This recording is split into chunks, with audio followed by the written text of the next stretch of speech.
मनसेचे अंबरनाथ शहर उपाध्यक्ष राकेश पाटील यांच्या हत्या प्रकरणातील प्रमुख आरोपी डी मोहन याने राष्ट्रवादीच्या अजित पवार गटात प्रवेश केला आणि त्याला थेट शहराध्यक्ष पद देण्यात आलं.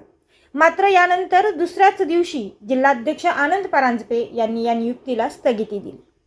मनसेचे शहर उपाध्यक्ष राकेश पाटील यांची 2020 साली हत्या झाली होती. या प्रकरणात प्रमुख आरोपी डी मोहन याच्यासह इतर आरोपींना अटक झाली होती.